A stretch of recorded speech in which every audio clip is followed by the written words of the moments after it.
에스더서 2장입니다. 에스더서 2장 전체 살펴보겠는데 본문 같이 읽기는 2장 19절서부터 23절 2장 19절부터 마지막 23절까지 읽도록 하겠습니다. 성경에 아예 에스더서 거기에 갈피를 하나 꽂아주시면 더 편할 것 같습니다. 2장 19절부터 23절까지 같이 읽겠습니다. 시작. 처녀들이 두 번째로 소집된 일이 있는데 그때 모르드게는 대궐에서 이를 맡아보고 있었다. 에스더는 자기의 혈통과 민족에 관해서는 모르드게가 시킨 대로 입을 다물었다. 에스더는 모르드게에 쓰라 있을 때에도 모르드게가 하는 말은 그을 그대로 지켰다. 모르드게가 대궐문에서 근무하고 있을 때 문을 지키는 왕의 두 내시 빅단과 데레스가 원한을 품고 아수에로 왕을 죽이려는 음모를 꾸몄다. 그 음모를 알게 된 모르드게는 에스더 왕후에게 이 사실을 알리고 또 에스더는 그것을 모르드게가 알려주었다고 하면서 왕에게 말했다. 사실을 조사하여 보고 음모가 밝혀지니 두 사람을 나무에 매달아 죽였다. 이런 사실은 왕이 보는 앞에서 공중실록에 기록되었다. 오늘은 2장, 이제 우리 계속 에스더를 통해서 하나님의 섭리하시는 방법을 또 이렇게 또 살펴보고 있는 중이죠. 오늘은 2장에서 또 그 내용을 살펴보도록 하겠습니다. 서론 부분에서 좀 이렇게 섭리에서 조금씩 설명을 하려고 하는데요. 먼저 하나님의 섭리 다시 한번 정의를 내려보면 하나님께서는 이제 온 우주를 창조하시고 그 창조하신 세계를 그냥 방관하거나 내버려 두시지 않는 것이 아니라 하나님의 뜻과 목적에 맞춰서 지속적으로 보존도 하시고 또 인도도 하시고 또 통치도 하신다라는 그런 것이 섭리의 교리라고 말씀드릴 수 있겠습니다. 그래서 그 섭리를 통해서 하나님의 주권, 하나님의 선하심, 또 하나님께서 계획을 세우고 참 일하신다, 이런 것들을 우리가 잘 알 수 있게 됩니다. 히브리서 1장 2절에서 3절을 보면 히브리 처음에는 이제 예수님에 대해서 소개하면서 이런 얘기를 합니다. 히브리서 1장 2절 제가 읽어보면 하나님께서는 이 아들을, 예수님이죠, 만물의 상속자로 세우셨습니다. 그를 통하여 온 세상을 지으신 것입니다. 그래서 예수님 통해서, 하나님께서 통해서 지으셨다, 창조하셨다는 이야기하고, 그 다음 중간에 좀 건너뛰면서 뒤에는 그는 자기의 능력 있는 말씀으로 만물을 보존하시는 분이십니다. 창조하시고 또 이거 보존하신다. 이제 섭리 부분이 이런 내용을 좀 다 이야기하는 부분이라 볼 수 있겠습니다. 섭리에 대해서 조금 이렇게 구체적으로 좀 살펴보면 신학자들이 되게 섭리를 크게 세 가지 요소로 설명을 합니다. 첫 번째는 좀 전에 읽었는데 보존한다. 영어로 preservation이라고 하는 부분입니다. 두 번째는 협력, cooperation. 하나님과 인간이 협력해서 섭리를 이루어 나간다라는 뜻이고, 세 번째는 통치, government. 그래도 하나님께서 궁극적으로 하나님의 선한 목적을 계속해서 이루어 나가신다라는 그런 내용입니다. 그 이제 보존은 좀 전에 좀 설명드린 것처럼 하나님께서 온 세상을 창조하셨는데, 하나님이 창조하신 이 모든 피조물의 어떤 존재 유지나 무생물 같은 경우도 그렇고 뭐 이제 우주가 돌아간다든지 이런 거죠. 그 다음에 또 생명체들이 생명을 유지하는 것은 하나님의 그 섭리의 그 보존의 요소다, 이렇게 보는 겁니다. 피조물들이 자체적인 능력으로 생명을 유지하는 게 아니라 이 하나님의 섭리하심을, 그중 안에서 보존이라는 그 요소의 섭리로서 이 생명을 유지하고 존재하는구나, 이렇게 생각할 수 있겠습니다. 그러니까 그 에스더서에서도 결국 유대인들의 생명이 보존되는, 죽을 뻔하다가 생명을 건지게 되는 거잖아요. 그 큰 틀에서 하나님 섭리를 통해서 보존의 역사를 하셨다라고 보는 것입니다. 또 두 번째는 협력이라고 말씀드렸는데요. cooperation. 이거는 이제 하나님께서 섭리를 역사하실 때 하나님 혼자 그냥 하시는 게 아니라 하나님이 반드시 인간의 어떤 자발적인 참여, 순종, 이거와 함께 맞춰서 하신다는 것이죠.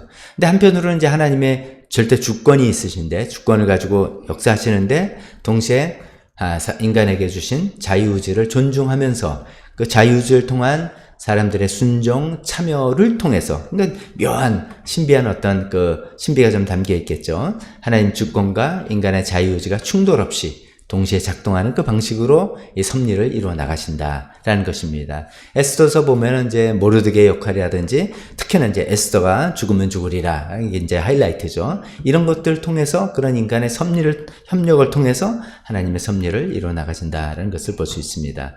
세 번째 통치, government라는 것은 하나님의 모든 역사의 과정과 사건들, 그 사건들에는 선한 일도 있고 악한 일도 있습니다. 이 에스더서는 하만 같은 사람이 그런 역할을 하는데, 근데 이제 이 모든 것, 좋은 것, 나쁜 것, 이런 일이 왜 일어난 거야, 이해 안 되는 모든 것들을 다 쓰셔서 궁극적으로 하나님의 그 선한 목적을 이루어 나가신다. 하나님 뜻을 통치해 나가신다라는 그런 개념이라고 말씀드리겠습니다. 대표적인 게 로마서 8장 28절, 모든 것이 합력하여 선을 이룬다라는 것이 이제 그런 것을 설명해 주는 부분이라고 할 수 있겠습니다. 그래서 이제 보통 우리 하나님은 섭리다라고 생각하지만 그 안에 이제 생명과 존재를 보존하시는 섭리도 있는 것이고, 또 하나님과 사람이 협력해서 일어나가는 협력의 섭리도 있는 것이고, 궁극적으로 선한과 악한 것 모든 것을 다 사용하셔서 하나님의 선하신 뜻을 이루어 나간다라는 통치의 요소도 있다. 이렇게 기억하시면 좋겠습니다. 이런 것을 아는 것이 우리한테 참 도움이 되는 것 같아요. 실질적으로 우리가 살아가면서 혼란스럽고 나쁜 일 당하고 악한 일 겪고 여러 가지 있을 때도 결국 하나님께서 모든 것을 이 보존과 협력과 통치의 섭리 요소로 하나님의 선하실 뜻을 이루어 나가실 거다라고 우리가 믿게 된다면 안심하고 하나님을 믿고 따를 수 있을 거라고 생각합니다. 섭리에 대해서 이제 서론을 한 가지만 더 이야기해 본다면 섭리와 신정론과 연결 이렇게 생각해 봅니다. 신정론이라는 것은 이건 이제 신학적인 용어인데요. 이제 왜 선하신 하나님이 악을 허용하시냐라고 이제 할 때 그런 것을 신정론이라고 표현을 합니다. 왜 이제 선하신 하나님이 섭리하시는 세상인데 이렇게 악이 그것도 잠깐 있는 게 아니라 어떤 거는 끝까지 있는 것이고 악이 또 성행하고 있는, 왜 하나님은 이 악을 가만 놔두시냐라고 하는 그 질문이 이제 신정론인데요. 여기 이제 이 에스더에서도 그런 게 많이 나오잖아요. 근데 이제 에스더서는 좀 비교적 어떻게 보면 간단하게 결론해서 악이 제어당하고 악이 컨트롤되고 선이 승리하는 걸로 딱 끝나지만, 이제 욥기 같은 것도 굉장히 긴 시간이었고, 전도서에 보면 또 이제 그런 데 보면 우리 삶의 현실은 이 악이 언제 끝날지 잘 모르는 그런 일들이 또 현실적으로 많이 있지 않습니까? 이럴 때 이제 섭리라는 교리는 여기에 대해서 어떤 완전한 논리적인 해답을 잘 해주지는 못했습니다. 그러니까 악도 괜찮은 거야 이렇게 말할 수도 없는 거고요. 이제 이게 논리적으로 딱딱딱 이야기하기는 참 어려운 부분이에요. 이 신정론이란 부분이 어렵습니다. 근데 대신 이제 하나님의 섭리는 악이 이렇게 횡행하는데도 악의 어떤 악이 극도로 활동하는 그 한가운데서 혹은 악을 사용하셔서 하나님의 선하신 뜻을 성취해 나가신다. 이렇게 대답하고 있습니다. 그게 하나님의 섭리하시는 방식이다. 아까 이제 통치라고 설명할 때 제가 말씀드린 거하고 연결되는 것이죠. 그게 이제 예수님 십자가가 이런 신정론을 섭리로 설명하는데 가장 좀 좋은 케이스라고 볼 수 있겠습니다. 가장 인간의 좀 극악한 악과 그 나쁜 의도와 이런 것들을 그대로 그냥 사용하시면서 가장 놀라우신 하나님의 구원을 이루어 나가시는 그런 것들을 이제 우리가 볼 수가 있겠습니다. 사도행전 2장 23절에 보면 이런 말씀이 있죠. 이 예수께서, 베드로가 설교하는 내용이죠. 이 예수께서 버림을 받으신 것은 하나님이 정하신 계획을 따라 미리 알고 계신 대로 된 일이다. 근데 여러분은 그를 무법자들의 손을 빌어서 십자가에 못 박아 죽였다라고 이야기합니다. 무법자들의 손을 빌어서 예수님이 십자가를 죽인 그 악한 일, 하나님 선하신 하나님이 어떻게 그걸 그냥 가만 놔두고 보고만 계실 수 있느냐, 의로운 사람을 그렇게 죽음에 처하게 할 수 있겠느냐라고 하지만 하나님께서 정하신 계획이 있다는 것이죠. 정하신 계획에서 미리 알고 그 악까지도 다 이용하시면서 하나님의 선하신 계획을 이루어 나가는 게 하나님의 섭리다라고 설명하는 부분이 되겠습니다. 이런 섭리를 할 때 우리가 하나님을 더욱더 신뢰하고 하나님을 순종할 수 있게 될 거라고 생각합니다. 자, 그는 이제 또 섭리에 대한 일부분 또 배경 설명 가지고 본문으로 들어가 보겠습니다. 오늘 본문의 2장을 보면 그 이제 세 달라고 나눠지는데 첫 번째는 에스더가 왕으로 등극하는 그 이제 일이 기록되어 있습니다. 18절까지인데 이제 와스티 왕후가 지난주에 우리가 살펴본 것처럼 좀 불의에 또 하지만 왕후의 존엄과 이런 걸 내세우다가 불합리하게 이제 그렇게 폐위가 되고, 그래서 한동안 이제 왕후가 없다가 아무래도 필요하다 해서 이제 새 왕후를 뽑자라고 해서 전국에 이제 방방곡곡에, 이게 뭐 좀 신데렐라 이야기도 생각이 나고요. 막 그럽니다. 그러면서 이제 기준은 뭐 지극히 세속적인 기준이죠. 젊고 이쁜 여자를 되는 거죠. 순종적인 여자, 이렇게 또 생각했을 것입니다. 이게 이제 페르시아 제국뿐만 아니라 뭐 세상적인 그 문화의 기준으로 이제 뽑은 거죠. 이제 에스더는 왕후가 되겠다는 생각을 애초에 처음부터 한 건 아니에요. 요즘 뭐 어릴 때부터 아이돌 가수가 꿈이다 해서 막 하고 뭐 연습생 이렇게 해서 막 준비한 사람이 아니란 말이죠. 에스더는 전혀 그런 꿈도 뭐 꾸지 않았는데 이제 막 차출된 거죠. 이제 관리들이 돌아다니면서 좀 미모가 예쁘다 그러면 너 해서 막 뽑아가지고 거기서 이제 훈련시키고 뭐 경연대회를 하고 꾸미고 해가지고 선발한 거죠. 일방적으로 차출되고 에스더의 미모 그 다음에 태도, 이런 걸 가지고 왕의 눈에 들어서 진짜 진짜 기적적으로 어느 날 왕후가 된 것이죠. 그래서 이제 이거 보면, 야, 기적이다. 이렇게 표현할 수도 있고, 야, 저 사람 운 진짜 좋다. 이렇게 표현할 수도 있지만, 우리는 이것이 하나님의 섭리로 이런 것들이 다 이루어져서, 이런 모든 것들이 결국 나중에 보니까, 나중에 유대인의 구원을 위한, 이때를 위함이 아니냐라고 이제 모르드게 이야기는 그 때를 위해서 하나님께서 조건과 타이밍을 다 맞추셔서 섭리한 것이다라고 우리가 이제 알 수 있겠습니다. 두 번째 단락은 이제 모르드게가 이제 드디어 등장하고, 근데 모르드게가 에스더에게 너의 신분을, 저 종족의 신분을 말하지 말아라 라고 하는 그런 내용이 나오는 부분 살펴보겠습니다. 모르드게를 이제 5절에 보면 이렇게, 5절, 6절에 보면 이렇게 소개하는데 그 사람은 이제 베냐민 지파다 이렇게 소개하고요. 근데 6절에 보니까 그러면 누구의 아들, 누구나 아들 쪽 이야기한 다음에 그는 바벨론 왕 느부갓네살이 예루살렘에서 유다 왕 여고냐와 그의 백성을 포로로 끌고 왔을 때 함께 잡혀온 사람이다 라고 기록되어 있어요. 근데 이제 우리가 성경을 읽을 때 이제 한번 잘 이제 봐야 되는 거죠. 가만있어 봐요.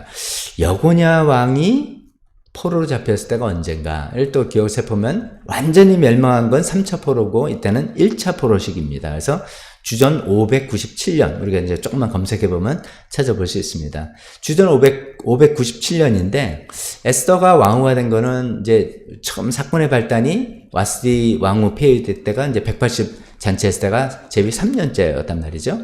근데 이제 이때는 제위 7년째쯤이랄 거다라고 이제 이야기합니다. 그러면 이제 그게 뭐 대충 보면 주전 479년 이 정도 돼요. 그러면 여고냐 왕이 포로 잡혔을 때하고 지금 왕후가 된 거하고는 거의 한 120년 정도의 차이가 납니다. 그러니까 얼핏 보면 그래서 그는 뭐뭐할 때 포로 잡힌 사람이다. 그러니까 모르드게 이렇게 생각하는데 그건 말이 안 되는 거죠. 120년의 갭이 있으니까. 그래서 여기서 그는 그 앞에 나왔던 이제 모르드게 조상, 아버지도 될 수가 없겠죠. 그 앞에 있는 조상들. 거기 보면 시므이라는 이름도 나오고, 기스라는 이름도 나오고, 그러면서 쭉쭉 나오는 그 사람들. 이 사람들이 그때 포로로 잡혀온 집안 사람이구나. 근데 베냐민 지파 뿌리구나. 그 안에 기스라는 사람도 있고, 이렇구나라는 것을 우리가 이제 짐작할 수 있겠습니다. 그건 이제 나중에 다음 시간에 더 이제 연결이 될 것 같습니다. 근데 이제 모르드게가 이제 에스더를 자기 딸처럼 양육했다고 해요. 그러니까 이거 굳이 중요한 건 아닌데, 그럼 생각해보면, 이제 에스더가 왕후가 됐을 때 그래도 적어도 20대 초반 되지 않았겠어요? 그러면 딸처럼 하면 모르드게가 한 50대 정도, 40대 후반, 적어도 50대는 된 그런 이제 사람이겠구나라고 짐작을 해봅니다. 그래서 이제 그가 이미 이제 에스더가 왕후가 되기 전에 전후사정을 보면 이전에 이제 왕궁에서 일하는 어떤 직분을 얻은 것 같은데, 그래서 왕궁의 법도나 이런 걸 잘 알기 때문에 에스더에게 잘 조언을 한 것이죠. 왕궁에서 어떻게 행동하고 처신하고 말을 어떻게 해야 되고 이런 걸 잘 이야기한 것 같습니다. 그 중에 하나가 이제 네가 유대인이라는 것을 밝히지 말아라 라고 모르드게가 조언했다는 것이죠. 이것이 좀 이제 우리가 지난 시간에도 식사 시간에도 잠깐 질문도 나오고 좀 마음에 이제 걸리는, 이제 우리 에스더서를 읽어보면 왜 이러지 이런 것들이 있는데, 이제 지난 시간엔 와스디 왕후가 왜 폐위됐지? 이런 거 질문이었다면, 요번에 왜 모르드게가 굳이 에스더에게 유대인이라는 걸 밝히지 말라고 했냐라는 것을 우리가 한번 질문 삼아봐서 생각해보고 그다음에 넘어가겠습니다.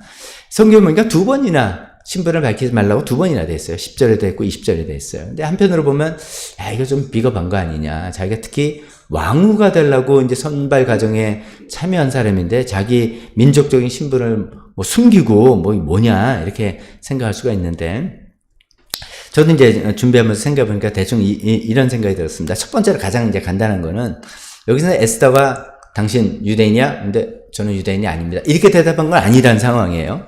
그러니까 모르겠어요. 그때는 이제 민족적인 어느 그 민족이냐 이런 것들을 선발 과정에서 중요시 여기지 않았는지.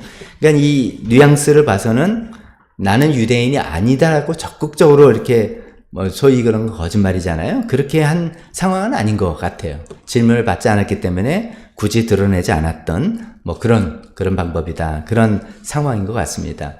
근데 이런 게 이제 근데 이제 나중에 이제 어떻게 이게 쓰임 받냐면 나중에 진짜 중요한 타이밍에 내가 유대인이다라는 것을 빵 터뜨릴 때 아주 극적인 효과가 났죠. 왕 앞에서 하만이 나와 내 동족을 죽이려고 했다. 그래서 깜짝 놀라고 그냥 극적인 반전을 했을 때, 어쩌면 그때까지 이제 밝히지 않는, 게 뭐, 전략이랄지 지혜랄지 모르겠습니다. 그러니까 그런 건데, 성경에도 보면 좀 그런 게 있더라고요. 사도 바울이 이제, 그 전도 여행을 할 때, 그 빌립보 감옥에 잡힌 거 있잖아요. 거기서 신라와 함께 막 찬송해서 옥문이 열리고, 그때 놀라운 일이 있었죠. 그걸 보고, 빌립보 간수가 놀래가지고선 내가 어떻게 하면 구원을 얻겠냐 했더니 너와 내 집이 예수님 믿어라 이렇게 해서 그 모든 집안 사람들이 예수님 믿게 되고 침례를 받게 되고 그랬단 말이죠. 그 다음에 이제 위에서 이제 바울을 풀어줘라라고 했더니 그때 이제 바울이 그때 비로소 내가 로마 시민권자인데 시민권자를 이렇게 막 대우해도 되는 거냐라고 이야기한다는 거죠. 성경 읽으면서 아니 이거 처음부터 좀 말하지. 처음부터 갇힐 때부터 나면 시민권자들 왜 안 했을까? 뭐 이제 궁금해요. 말할 찬스가 없었는지 아니면 모르겠어요. 근데 이제 결과론적은 그때 그 말을 안 했기 때문에 간수 집안이 구원을 받은 거 아닌가라고 이제 뭐 억지인지 모르지만 이렇게 생각을 해보는 거예요.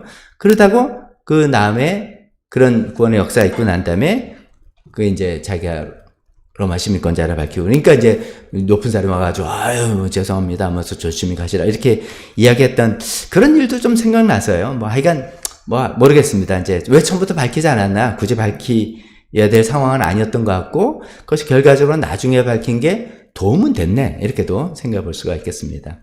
근데 이제 두 번째로는 이게 이제 좀 우리 시대와 성경의 내용을 같이 생각해 보면서 이런 생각을 해보게 됩니다. 당시 페르시아 제국 내에서의 유대인의 위치가 어땠던가 이렇게 생각을 해보는 거죠. 초대 이제 고레스 왕입니다. 고레스 왕은 유대인에게 호의적이었다. 우리 금방 알 수 있습니다. 그래서 너네 본토로 돌아가서 성전 세워라 허락을 해주고 그 제국의 많은 물량까지 제공해 줬습니다. 근데 이제 아하수에로 왕은 이제 3대 왕일 거죠. 이제 뒤를 지나고 시간이 좀 많이 지나간 다음에 그 당시에 이제 에스더서 전체에 나오는 내용을 이렇게 좀 짐작을 해보면 유대인들이 그렇게 떳떳하게 막 드러내고 사는 시대는 아니었던 것 같습니다. 유대인은 소수민족으로서 차별받고 경계 대상이었던 것 같습니다. 즉 이제 페르시아가 다민족 국가였던 건 같은데 다민족이 다들 평화롭게 자기의 권리를 누리면서 평화롭게 살아가는 상황은 아니었을 거다라는 생각이 듭니다. 그게 이제 그걸 엿볼 수 있는 게 나중에 3장에 이제 하만이라는 사람이 이제 그 모르드게가 자기한테 절하지 않은 걸 빌면서 완전히 그 유대인을 죽이려고 하면서 계략을 세우는 부분이 있잖아요.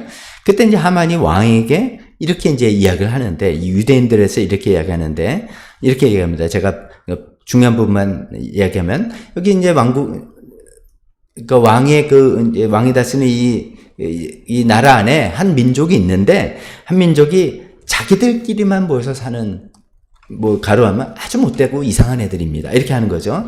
자기들끼리만 모여서 살고 이 사람들은 임금님의 법도를 지키지 않습니다. 이렇게 이야기합니다. 이건 굉장한 과장이 들어갔고 약간 선동이 들어간 걸 우리가 금방 압니다. 근데 이제 이렇게 해서 결국은 이들을 다 없애야 됩니다. 라고 할 때 이제 뭐 왕은 뭐 별 생각 없이 그래라. 뭐 하만 내가 믿으니까 했는데 이런 것들이 사실은 나중에 이제 왜 이런 분위기를 이런 오해 이런 차별 이런 걸 받는 유대인들의 현실이었다는 거죠.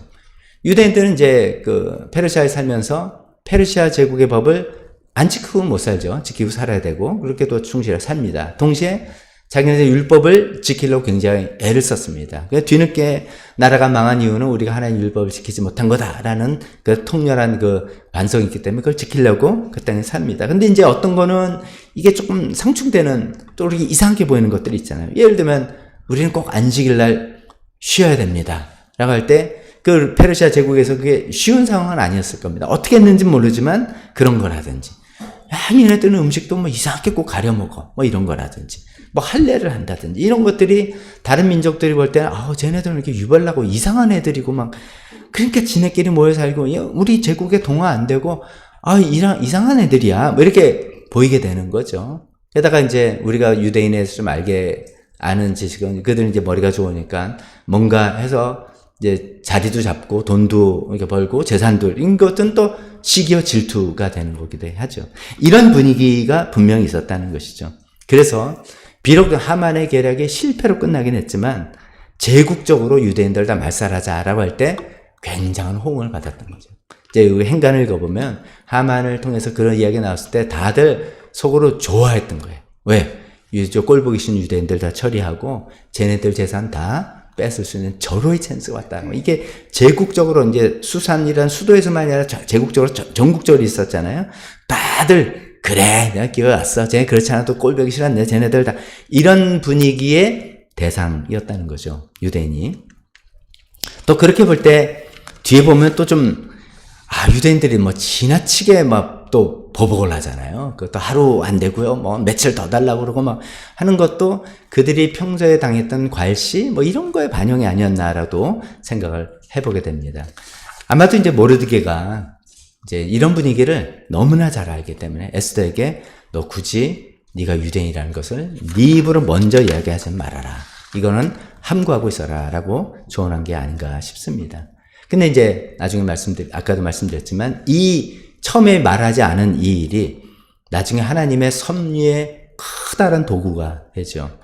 처음에부터 이제 처음에는 알려지지 않았던 그 자기의 신분이 하만이 나중에 계략을 누렸을 때 왕 앞에서 내가 바로 유대인이라는 걸 밝히게 될 때 왕이 더 화가 난 거죠. 아니 이놈이 내 와이프를 없애고 이래 하면서 그 왕의 분노가 오히려 하만을 완전히 꼬꾸라뜨리게 하고 유대인의 구원을 극적으로 이루는데 어떤 큰 도구가 된 것 같아서 참 모르겠습니다. 뭐 이제 이게 참 질문을 받지 않은 것 같아요. 제 생각에는 질문 받았으면 말해야 됐을 텐데 그런 상황에서 신부를 감춘 것도 큰 그 섭리의 도구가 되었다라고 우리가 이해하면 좋겠습니다.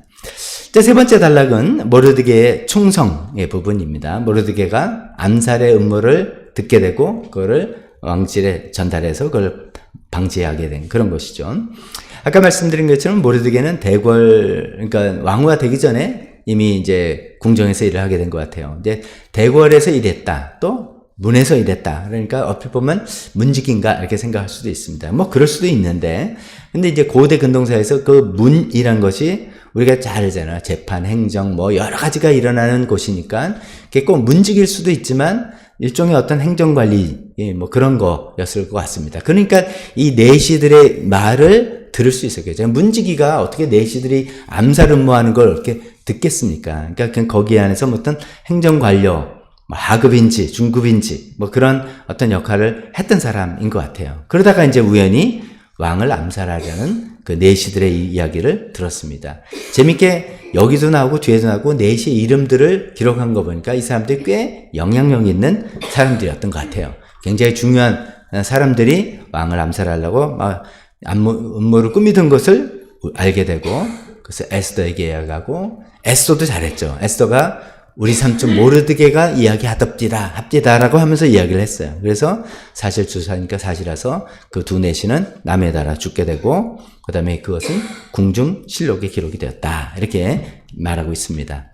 자, 근데 이제 여기서 보면 좀 아쉬운 거예요. 아니 그렇게 큰 공을 세웠는데 궁중실록에 기록된 건 좋아요. 모르드게가 말해줬다. 이렇게 기록된 건 좋은데 땡! 그게 끝이에요. 아니, 이렇게 공을 세웠는데 보상이 없는 거예요. 이럴 때 모르드게의 심정이 어떻겠어요? 서운했을까요? 서운하지 않았을까요? 서운했을 거예요. 당연히 이거 좀 뭐지? 이라고 생각 안 하면 사람이 아니죠. 우리가 다 그 입장에 대해도 그렇지 않습니까? 자, 근데 이게 또 놀라운 하나님의 섭리라는 거예요. 이제 어떻게 보면 우리가 하나님의 섭리는 하나님 모든 일을 통해서 하나님의 선하신 뜻을 이뤄나간다라는 것을 믿게 되면은 지금 나중에 결과론적으로 보면 이런 거예요. 그거는 그때 보상을 받았어는 안 되는 일이에요. 그때 보상을 받았으면은 뭐 끝났고 나중에 우리가 스토리 알지만 왕이 잠이 안 와서 불러가지고 궁중실록 좀 읽어봐라 할 때는 마침 그 부분을 읽어서 그 모르드게가 공을 세웠다는 거 가만있어 봐. 그럼 모르드게가 무슨 상을 줬지? 아무것도 없었습니다.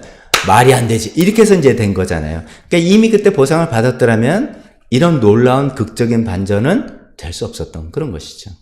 우리가 늘 그런 이야기 하잖아요. 하나님께서 내가 나의 수고와 나의 주님의 헌신을 아실까? 하나님은 갚아주신다라고 하는데 왜 안 갚아주시냐 할 때 우리가 늘 하는 말이 하나님의 때에 하나님의 방식으로 갚아주신다 이런 얘기 하잖아요. 근데 에스더를 보면은 거기 말을 표현을 좀 바꿔서 하나님의 때에 하나님 방식으로 갚아주셔야만 되는 거예요. 그래야지만 하나님의 섭리에 쓰임받고 이해되는 거지 그냥 내 때가 내가 원하는 때에 내가 방식을 받으면 그냥 나한테 좋은 일로 끝나버릴 수도 있는 극단적으로 생각하면 그런 일처럼 보이는 참 놀라운 일이다라고 생각이 듭니다. 또 두 번째로 생각할 거는 이전이죠. 하나님께서는 보상은 나중에 해주셨지만 궁중실록이 기록되는 정도가 아니라 하나님의 장부에는 반드시 기록하신다. 우리의 수고와 우리의 의로운 행위는 하나님의 장부에 반드시 기록하신다. 우리 예전에 그 말라기서 3장 16절 읽었죠. 그때 하나님께서는 주님을 경외한 사람 서로 주고받은 말을 똑똑히 들으셨다. 그 가운데서도 주님을 경외하며 주님의 이름을 존중하는 사람들을 당신 앞에 있는 비망록에 기록하셨다. 비망록, 메모지. 우리가 정말 이 땅에서 하나님 위해서 성실하게, 신실하게 살아가는 사람들의 행동과 말을 하나님께서 비망록에 잊어버리지도 않으신 분이 또 일부러라도 기록하신다는 그 말씀, 그걸 우리가 믿고 당장 보상이 오지 않고 당장 뭐가 변화 없어도 하나님은 기록하고 계신다. 기록해 놓으셨다라는 거 하나와 그러나 하나님의 때 하나님의 방식으로 보상해 주시는 것이 더 좋은 것이고 더 하나님께 쓰임받는 것이다 라는 생각 우리 또 모르드게 이해를 통해서 우리가 알게 됩니다. 자, 말씀 이제 결론을 좀 맺겠습니다. 그런 이제 이해와 함께 결론은 조금 이제 좀 결이 다른지 모르지만 어떤 섭리는 자리를 통해서 사명을 준다. 하나님의 섭리는 우리를 어떤 자리에 세우고 어떤 위치에 세우고 어떤 역할을 맡기고 그 역할에 따른 사명을 우리에게 준다라는 그런 말씀으로 결론을 맺겠습니다. 에스더가 왕후가 됐습니다. 모르드게는 궁궐에서 근무하게 됐습니다. 그것도 쉬운 일은 아니죠. 근데 이런 것들이 이런 자리와 위치에 오른 것이 노력의 결과인가? 아니면 우연인가? 운이 좋아서 이렇게 됐는가? 이래저래서 분석할 수 있습니다만 성경은 하나님의 섭리라고 알려주고 있습니다. 하나님의 계획하신 바가 있어서 하나님의 섭리로 그런 위치에 세워주셨다. 그러면 이제 하나님께서는 아무 의미 없이 아무 계획 없이 우리를 어떤 자리에 어떤 지위에 세워두지 않으신다는 거죠. 그런 거에서 막 섭리로 역사하는 그런 하나님이 아니라는 거예요. 하나님께서 어떤 섭리로 역사하실 때는 그래서 우리에게 어떤 위치 어떤 자리에 세워두실 때는 하나님께서 기대하시는 우리가 보통 사명, 할 일 그런 것이 있다는 거죠. 에스더는 너무 쉽죠. 동족을 구하는 그 사명을 위해서 하나님께서 왕을 자리에 세워놓으신 거고 모르드게가 궁궐에서 일하게 된 그 자리에 이른 건 그 암살 모의를 듣고 그걸 이야기해주는 그런 사명 등등이었을 것입니다.